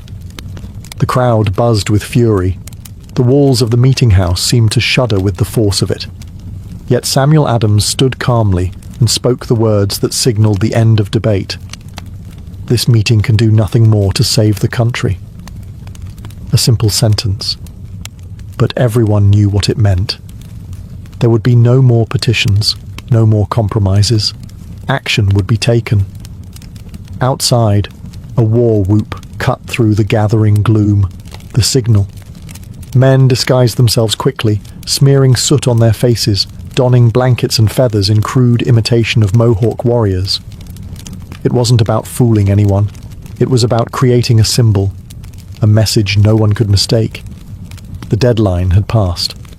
Boston would answer not with words, but with defiance. As twilight deepened over Boston on December 16, 1773, the quiet streets began to stir. Figures moved through the shadows. Ordinary men cloaked in rough blankets, their faces blackened with soot, some adorned with feathers. They weren't trying to fool anyone into believing they were real Mohawks. Their disguise was symbolic, an act of shedding their old identities, of taking a stand as something new, something fierce. By the dozens, they made their way to Griffin's Wharf, where the 3 tea ships, the Dartmouth, the Eleanor, and the Beaver, lay anchored. The harbour water churned cold and dark beneath them, thick with the sharp bite of winter air. There was no shouting, no drunken chaos. This was not a riot. It was a mission, carried out with calm, ruthless precision. Armed with hatchets and clubs, the disguised colonists swarmed the ships, overwhelming the few crew members still aboard. No harm came to the sailors. They were pushed aside, watched in silence as the operation began. Men split open the wooden chests with practiced blows, the fragrant smell of fresh tea spilling into the cold night air. Others heaved the crates overboard, their heavy splashes echoing across the still waters of the harbour. Chest after chest, 342 in total, was broken and dumped, until the black water swirled with thousands of pounds of tea leaves. Spectators watched from the wharf, silent, awed. British guards stationed nearby made no move to intervene. Whether from confusion, sympathy, or fear of escalating violence remains unclear. Some accounts suggest that even among British loyalists there was an understanding. Something had shifted, and there would be no stopping it tonight. The discipline was extraordinary. No cargo was stolen. No one raided the ships for valuables. Only the tea, the hated symbol of British oppression, was targeted. In a town where hunger and hardship were daily realities, the men could have easily turned the protest into an excuse for looting. They did not. When it was over, the harbour resembled a great, swirling cauldron, filled with torn chests and soaking tea leaves. The smell of the sea mixed with the sharp tang of smashed tea, filling the night air with a strange, bittersweet scent. The work was done. Silently, the men disappeared into the night, vanishing into the alleys and back streets of Boston. They left behind no names, no leaders, no claims to fame, only the unmistakable mark of revolution. As the last broken crates bobbed in the dark water, Boston stood still, almost holding its breath. The Boston Tea Party wasn't a riot, a brawl, or a drunken spectacle. It was something far rarer, an act of cold, deliberate defiance carried out under the cloak of night. The harbour was transformed into a giant, swirling teapot. Thousands of pounds of East India Company tea floated in great mats on the water, staining it black. Some colonists, curious and rebellious, scooped handfuls of soaked leaves from the harbour, only to be chastised by the Sons of Liberty patrolling the docks. Nothing was to be salvaged. No one would profit from this night's work. This was principle, pure and simple. The town woke the next morning to the smell of salty tea hanging heavy in the air. News spread like wildfire. Word of mouth, letters, broadsheets. By midday, everyone from apprentices to merchants knew what had happened, and opinions split fast. Among patriots, there was pride, a fierce, swelling pride that ordinary men had stood up to the mightiest empire in the world and struck a blow for liberty. Among loyalists and moderates, there was horror. To them, the destruction of property was reckless, dangerous. Had the colonies crossed a line they couldn't walk back from? Governor Thomas Hutchinson raged in his mansion, furious not only at the destruction but at the message it sent. If the king's authority could be defied so brazenly in Boston, where else might rebellion spark? British officials were stunned. They had expected protests, boycotts, maybe another riot like those that had broken out over the Stamp Act. They hadn't expected organised, disciplined revolutionaries to calmly destroy tens of thousands of pounds of royal property without so much as breaking a window. The ship's captains, the Dartmouth, the Eleanor, the Beaver, could only watch helplessly as their cargo disappeared beneath the waves. In the official ledgers, the night's loss would be tallied at over 10,000 British pounds, a fortune. But the real loss wasn't measured in pounds sterling or ruined tea. It was measured in trust, in loyalty, in the fragile illusion that Britain still ruled her colonies with consent. The night the tea sank, something deeper rose to the surface, a shared undeniable truth. The age of peaceful protest was ending. A reckoning was coming, and Boston was ready. When word of the Boston Tea Party crossed the Atlantic and reached London, the reaction was swift and furious. To British officials, it was not simply a protest. It was rebellion, an open, mocking challenge to royal authority that could not be ignored. King George III, upon hearing the news, was said to have grown cold with anger. Parliament, already frustrated by years of colonial disobedience, exploded in outrage. They demanded punishment, not just for the city of Boston, but as a warning to all the American colonies. The result was a series of laws so harsh they were quickly nicknamed the Intolerable Acts in America. The first blow came swiftly, the Boston Port Act. In one brutal stroke, Parliament ordered the closure of Boston's bustling harbour, the economic lifeline of the city, until the destroyed tea was paid for and order restored. Ships could no longer enter or leave. Trade vanished. Goods and supplies dried up. Boston, once vibrant and noisy, grew quiet, its docks eerily still. But the punishment didn't stop there. The Massachusetts Government Act stripped the colony of its self-governing rights, placing it firmly under the king's appointed officials. The Administration of Justice Act allowed royal officials accused of crimes to be tried back in Britain, a clear message that British authorities were untouchable. And to make sure the colonies knew force was an option, British soldiers were quartered throughout Boston, living among the very citizens they were meant to subdue. The message was clear. Rebellion would be crushed. Liberty was a luxury the Crown would no longer tolerate. But Parliament's heavy hand had an unintended effect. Instead of frightening the other colonies into submission, it outraged them. News of Boston's suffering, of its port closed, its people starving under martial law, stirred deep sympathy and righteous anger throughout America. Wagon loads of food and supplies poured into Boston from neighboring colonies. Letters of support, pledges of unity, and secret meetings began to weave the once fragmented colonies closer together. What had once been a Massachusetts problem was rapidly becoming an American one. In punishing Boston, Britain had hoped to make an example of them. Instead, they made Boston a symbol, a rallying cry for resistance. The flames of revolution, once flickering in isolated pockets, now began to blaze from colony to colony. And there would be no easy extinguishing them. The punishment of Boston sent shockwaves far beyond the rocky shores of Massachusetts. Across the 13 colonies, outrage turned into something far more dangerous for Britain: unity. For years, the colonies had acted like distant cousins, bickering and competing, separated by geography, religion, and trade rivalries. But when Parliament slammed Boston's harbour shut and stripped Massachusetts of its self-governance, Americans across the continent realized if it could happen to Boston, it could happen to anyone. From Virginia to Pennsylvania, South Carolina to New Hampshire, the response was swift. Colonists sent wagons full of food, supplies, and letters of solidarity to the suffering people of Boston. Town meetings buzzed with anger. Newspaper printers worked day and night to spread the news. The fight was no longer Boston's alone. It was everyone's. And so, in September 1774, something unprecedented happened. The First Continental Congress convened in Philadelphia. For the first time, representatives from 12 of the 13 colonies gathered under one roof to discuss a unified response.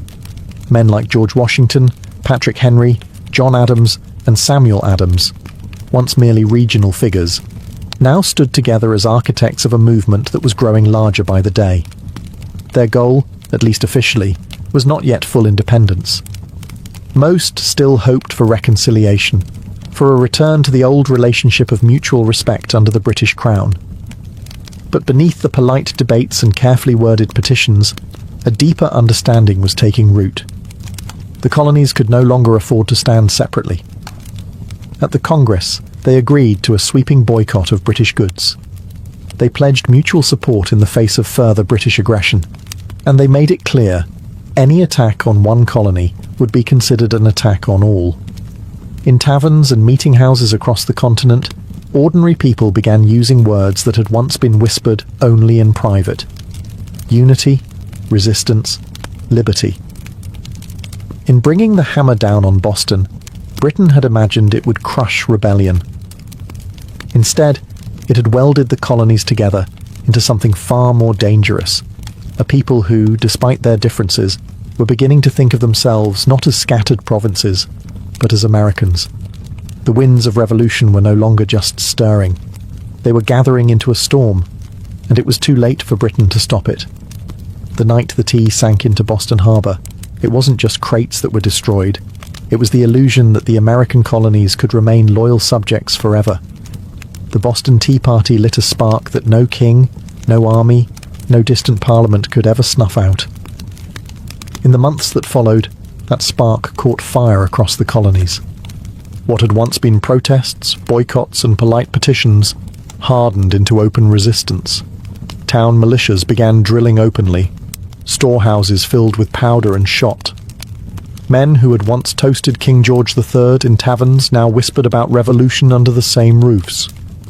Boston became a symbol of sacrifice, battered but unbowed. The more Britain tried to tighten its grip, the more the colonies slipped through its fingers. Every ship that sailed past the closed, silent harbour of Boston was a silent reminder that tyranny had met its match in American defiance. When Parliament passed the Intolerable Acts, They intended to make an example out of Boston, to scare the other colonies into submission. Instead, they had created a martyr city, a rallying cry. From Georgia to New Hampshire, colonists realized that their fates were tied together. Resistance was no longer about tea. It was about survival, identity, freedom. By the spring of 1775, the tension reached a boiling point outside Boston, in the villages of Lexington and Concord. British troops, sent to confiscate colonial weapons, instead found armed farmers, ordinary men ready to defend their rights with musket fire. The first shots of the American Revolution rang out, a direct line traced back to the moment when men chose principle over profit and dumped a fortune's worth of tea into the harbour. The Boston Tea Party showed the world that revolution doesn't always announce itself with trumpets and banners. Sometimes it starts quietly, with a small group of determined people standing in the cold, choosing defiance over fear. In dumping the tea, the colonists weren't just rejecting a tax. They were rejecting an empire. And though the road ahead would be bloody, bitter, and uncertain, one thing had become clear that night in Boston Harbor. The American colonies were no longer loyal subjects. They were something new, something dangerous. They were revolutionaries. And they were just getting started. All before the towering pyramids of Giza, before Mesopotamian cities buzzed with life, before Stonehenge stood against the sky, there was Corral. Hidden away in the dry valleys of coastal Peru, Corral rose in silent majesty nearly 5,000 years ago, then faded into near-complete oblivion, swallowed by sands and forgotten by history. For centuries, the world did not even know it existed. The Super Valley, where Corral once thrived, seems at first glance an unlikely place for civilization to bloom. The landscape is parched, barren, the river little more than a thin silver thread winding through rocks and dust. To most eyes it looked inhospitable, a place abandoned by life. Yet it was here, amid the desolation, that one of humanity's earliest great cities took shape. Corral wasn't just a collection of scattered huts or a temporary trading post. It was a planned city, sprawling over 150 acres, filled with pyramids, plazas, residential quarters, and ceremonial spaces. It had scale, purpose, and vision, a complex society blossoming centuries before the Egyptians began stacking stones into pyramids of their own. The people of Corral achieved this without the wheel, without written language, without metal tools. They built massive structures from stone and earth with nothing but ingenuity, communal effort, and the raw power of human will. Yet for thousands of years, Corral's existence remained a secret. Even when travelers stumbled across the strange, weathered mounds scattered across the valley, they mistook them for natural formations, mere hills sculpted by the desert winds. No one imagined that beneath the sand lay one of the oldest cities in the world, predating even the civilizations that history books had crowned as the firsts. It wasn't until the late 20th century that archaeologists, led by Ruth Shady, uncovered the truth. What they found buried in the dust of time would rewrite the story of the Americas and force the world to reconsider what it thought it knew about the birth of civilization itself. Corral had risen, flourished, and fallen in total anonymity. Now, after millennia of silence, its stones are speaking again, whispering of a peaceful, intelligent people who built a world of complexity and wonder in a land where life itself seemed impossible. And this was only the beginning of their story. At first glance, the Supi Valley looks like a place where life should struggle to exist. Harsh winds sweep across endless stretches of sand and stone. The sun beats down mercilessly, drying out the earth, baking the landscape into cracked, brittle sheets. Water is scarce, the river a meandering thread fighting for survival. To the untrained eye, it is a wasteland, barren, empty, forgotten by the gods. But the people of Corral saw something different. They did not see a desert to be feared. They saw a canvas to be shaped.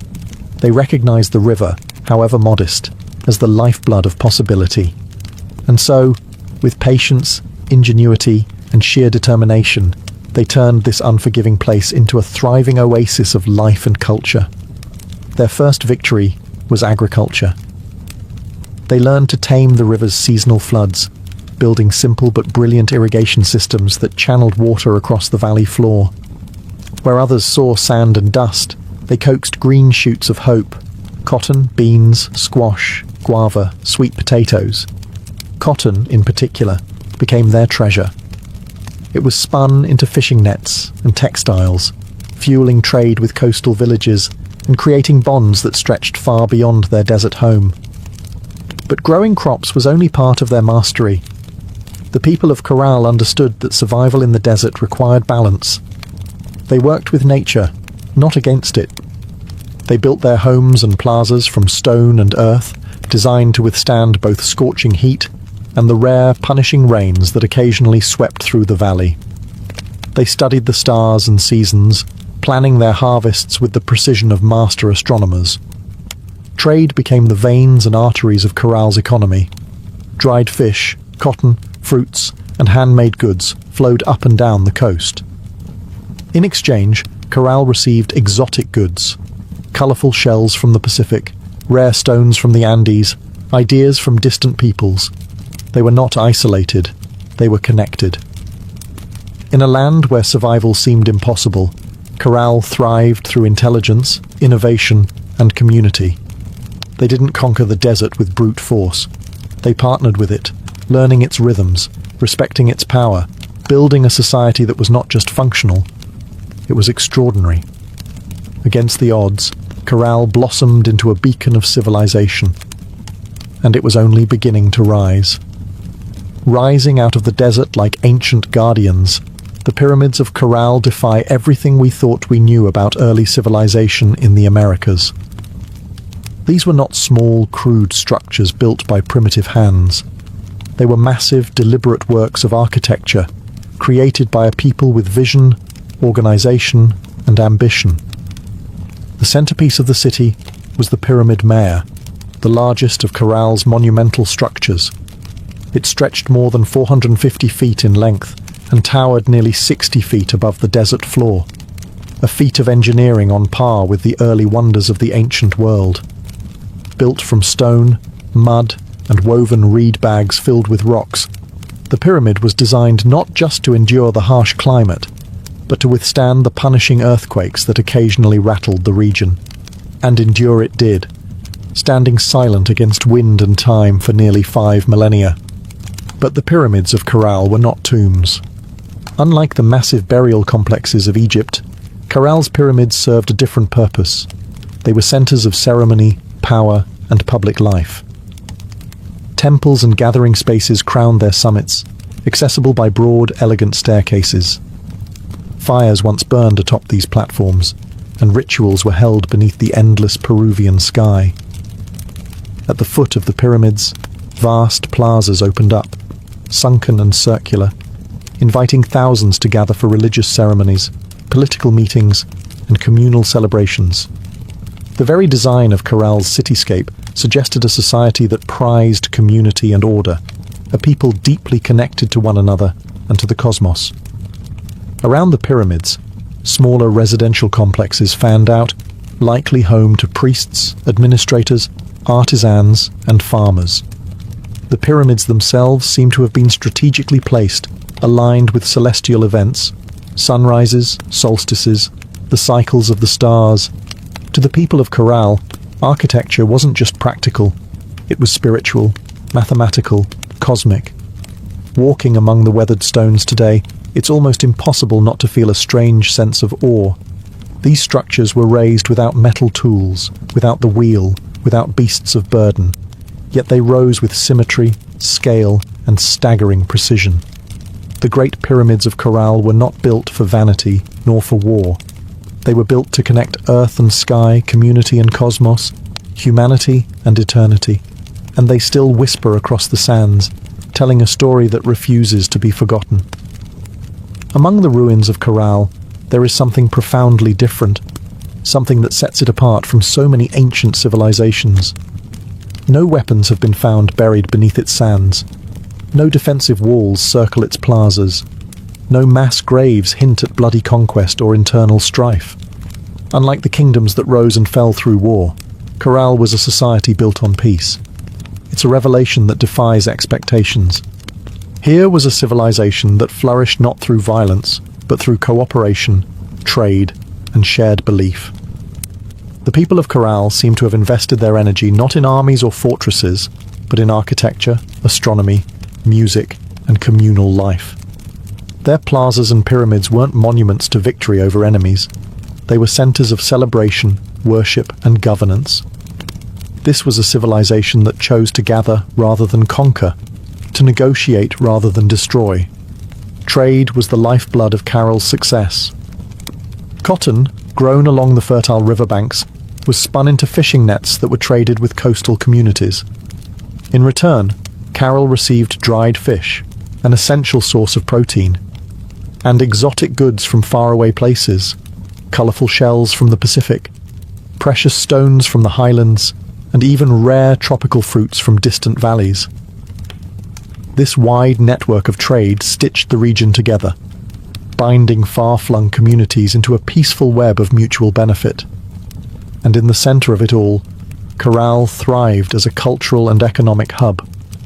Religious and ceremonial life played a vital role in maintaining social harmony. The city's grand public spaces and sunken plazas likely served as stages for rituals that united the people under shared spiritual beliefs. Music filled these gatherings, flutes carved from condor bones, drums made from deer hides, creating soundscapes that echoed across the desert, tying individual lives to something greater. Leadership, too, appeared to rely less on military strength and more on spiritual authority and civic organization. The city's leaders must have coordinated massive construction projects, seasonal agricultural cycles, and complex trade agreements, all without leaving behind the brutal scars of war. In an ancient world so often defined by conflict, Corral stands as a shining exception, a reminder that civilization does not have to rise on the broken backs of the conquered. It can instead be built by the quiet power of collaboration, creativity, and trust. At Corral, the stones still seem to hum with echoes of a world long gone. It was not just a city of buildings and trade. It was a city alive with sound, ceremony, and spiritual rhythm. Music and ritual were woven into the very heartbeat of Corral's civilization. Archaeologists, digging carefully through the dry sands, uncovered a treasure trove of ancient instruments, flutes crafted from the bones of condors and pelicans, whistles fashioned from deer antlers, small drums stretched with animal hides. These artifacts were not simple toys. They were crafted with care, tuned to specific notes, designed to carry sound across the wide open plazas of the city. In a world without written language, music spoke the language of the soul. Imagine it, the low thrum of drums rising at dusk, flutes keening like the desert wind, feet stamping on the sunken plazas as hundreds gathered under the fading light. Fires would crackle atop the pyramid platforms. Priests, dressed in intricate woven garments, would chant to the gods of the river, the earth, the stars. In those moments, Corral was not just a city, it was a symphony. The layout of Corral itself suggests that ritual life was at its core. The grand plazas were not mere open spaces. They were stages for communal ceremonies, carefully designed to draw people together. The sunken circular courts acted like ancient amphitheatres, focusing sound and sight onto the rituals performed at their centres. And above them all, the pyramids loomed. Not as tombs, but as sacred mountains built by human hands, linking the earth to the heavens. Rituals likely marked the turning of the seasons, the cycles of planting and harvest, the movements of the stars. Music was not just entertainment. It was a bridge between people, between nature and the divine, between the known and the mysteries beyond. No violent murals, no terrifying gods of war, no bloodthirsty sacrifices. In Corral, the spiritual world seems to have been one of harmony, celebration, and reverence. Even today, when the desert wind whistles through the ruins, you can almost hear it. The faint strains of ancient music, the forgotten songs of a people who found beauty, meaning and connection in the heart of the harsh, endless sands. Carroll wasn't just a place of music, trade and ritual. It was a marvel of engineering, a testament to human ingenuity in one of the harshest landscapes on Earth. Without metal tools, without the wheel, without draft animals, the people of Carroll shaped a city of stone and earth that has endured nearly 5,000 years. Their achievements were astonishing. Massive pyramids rose from the desert floor, constructed not with small, fragile bricks, but with enormous stones carried across the dry valley. Workers transported rocks using reed bags, ingenious baskets strong enough to bear heavy loads, woven from the very plants that grew along the riverbanks. Layer upon layer, they built with care, stacking stone and filling the interiors with rubble to create structures that could withstand not only time, but nature's fury. And they understood nature well. Carroll lies in a region prone to violent earthquakes, yet their pyramids and plazas survived largely intact. How? By mastering earthquake-resistant architecture. Builders used flexible construction techniques, layered fills, wide foundations, and rounded corners that allowed their monuments to absorb and dissipate seismic energy. It was engineering born not from textbooks, but from an intimate knowledge of the earth itself. Water management was another silent triumph. Despite living in a desert, the people of Carroll developed sophisticated irrigation systems. Channels and canals carefully guided river water to their agricultural fields, allowing crops to flourish even during dry seasons. No water was wasted. Every drop mattered. The layout of Carroll itself reflected brilliant urban planning. Major structures aligned with key astronomical points, suggesting a deep understanding of the solar cycles. The sunken plazas, with their precise geometry, were more than gathering places. They were instruments for tracking the heavens, allowing priests and astronomers to predict seasons crucial for survival. Even the city's organization spoke of a complex society. Residential zones, administrative areas, ceremonial centers, all were arranged in harmony, balancing communal life with sacred spaces. They built not just for the moment, but for generations. Today, as modern engineers marvel at Carroll's resilience, they are reminded that greatness is not measured by technology alone. Sometimes the deepest wisdom lies in understanding the forces of nature, in working with the land, not against it. Carroll's stones have endured storms, quakes, and the erosion of time itself. They stand as a silent testament to a civilization that engineered their dreams into the desert sands. For centuries, the city of Carroll flourished, a beacon of peace, music, trade, and architectural mastery in the desert sands. And then, quietly, almost without a trace, it was abandoned. No fires marked its fall, no signs of conquest scar its walls, no mass graves or shattered monuments tell a story of sudden disaster. Instead, Carroll simply faded, its plazas emptied, its pyramids left to the drifting sands, its flutes and drums silenced by time. Why did they leave? That question still lingers like a ghost across the Super Valley. Some scholars believe that environmental change struck the final blow. Evidence suggests that a long period of drought may have crippled Carroll's agriculture. Without the river's life-giving waters, the fields would have withered. Trade networks, dependent on surplus cotton and food, would have faltered. The careful balance Carroll had maintained with its harsh environment may have finally tipped beyond repair. Other theories point to shifting trade routes. As neighbouring cultures grew and new centres of power emerged along the coast and inland, Carroll's influence might have diminished. Perhaps the goods they once supplied, cotton, fish, produce, were no longer enough to sustain their role as a dominant city. Slowly, the lifeblood of commerce drained away. Still others whisper of internal decline. Without written records, we can only imagine political struggles, religious upheaval, or simple exhaustion after centuries of growth. Even peaceful societies can fracture under pressure when survival becomes uncertain. Whatever the cause, the departure seems to have been gradual, not sudden. Families likely drifted away one by one, seeking more fertile valleys, stronger rivers, new beginnings. Children who once ran across Corral's plazas grew up telling stories of a lost city behind them, stories that would eventually fade into legend. The desert reclaimed what humans had built. Winds carried fine sand over stone temples. Flutes lay buried beneath shifting dunes. What had once been a humming, vibrant civilization became a field of silent, sleeping mounds. For nearly 4,000 years, Corral remained hidden, a whisper beneath the sands, waiting. Today, as archaeologists carefully uncover its stones, the question still burns. How does a city so advanced, so beautifully crafted, simply vanish? Perhaps the truth is that even the greatest civilizations, no matter how wise or peaceful, are still fragile, threads woven into the tapestry of time, forever vulnerable to the unseen forces of change. For millennia, Corral lay forgotten, buried beneath the silent sands of the Super Valley. Travelers passed the strange, rounded hills that dotted the landscape, never suspecting that beneath their feet lay the ruins of a civilization older than the pyramids of Egypt.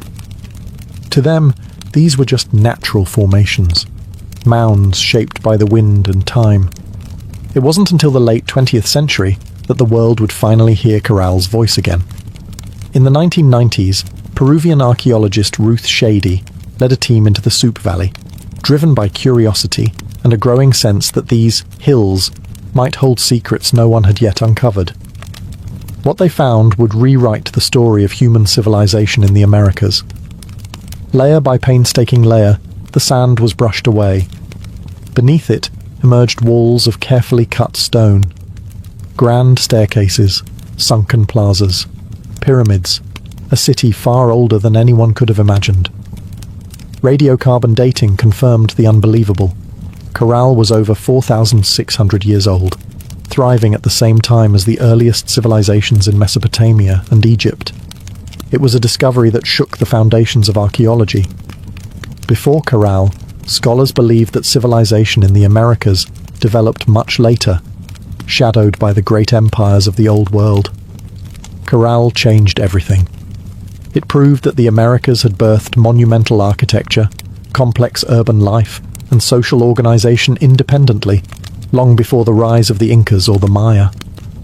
Ruth Shady and her team found not just stone and rubble, but the remnants of life: musical instruments, fishing nets, textiles, quipu, ancient knot records, and even offerings made to the gods. Each artifact told a story of a people who had built a society with vision, intelligence, and profound creativity. Corral's rediscovery was more than an academic triumph. It was a resurrection. A civilization that had slept beneath the desert for thousands of years now stood revealed under the open sky once more. Its plazas kissed by the same winds that had once carried the sounds of flutes and the laughter of children. Today, Corral is recognized as a UNESCO World Heritage Site, a fragile, priceless link to humanity's earliest dreams of building, belonging, and believing.